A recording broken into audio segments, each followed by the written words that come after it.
Chest pen એટલે કે છાતીમાં દુખાવો. આ શબ્દ સાંભળતા જ આપણને કેટલો ડર લાગે છે.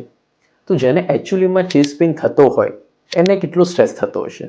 તો ચલો આજે હું તમને સમજાવીશ કે અલગ અલગ પ્રકારના ચેસ્ટ પેન કેવા હોય છે અને એને આપણે કઈ રીતે આઈડેન્ટિફાઈ કરી શકીએ. જો તમને છાતીના વચ્ચેના ભાગે કે ડાબા ભાગે દુખાવો થઈ રહ્યો છે, દુખાવો ડાબા હાથ તરફ, શોલ્ડર તરફ, બેક તરફ કે જો સુધી પ્રસરી રહ્યો છે, સાથે સાથે શ્વાસમાં તકલીફ, ગભરામણ કે અનઇઝીનેસ ફીલ થઈ રહ્યું છે અને દુખાવો ચાલવા કરવાથી વધી રહ્યો છે અને આરામ કરવાથી દુખાવામાં રાહત થઈ રહી છે, તો એ દુખાવો હૃદયના લીધે હોઈ શકે છે. પરંતુ જો તમને છાતીના કોઈ પણ ભાગમાં દુખાવો થઈ રહ્યો છે જેને પોતાની આંગળી મૂકીને બતાવી શકો છો અને ત્યાં પ્રેશર કરવાથી દુખાવો વધી રહ્યો છે અને કોઈ પણ પેઇન કિલર લેવાથી દુખાવામાં રાહત થઈ રહી છે, તો એ દુખાવો મસ્ક્યુલર યાની માંસપેશીઓનો દુખાવો હોઈ શકે છે. પરંતુ જો તમને દુખાવો ઊંડો શ્વાસ લેવાથી કે ખાંસી ખાવાથી વધી રહ્યો છે, સાથે સાથે તાવ અને ઉધરસ પણ છે, તો એ દુખાવો ફેફસાના કોઈ ઇન્ફેક્શનને કારણે પણ હોઈ શકે છે.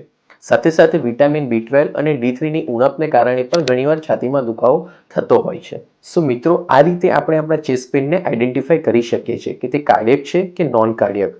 પણ એવું કહેવાય છે કે every chest pain is a cardiac until proven otherwise. એટલે કે દરેક ચેસ્ટ પેનને કાર્ડિયક જ સમજવો જ્યાં સુધી એની પૂરતું નિદાન ના થાય.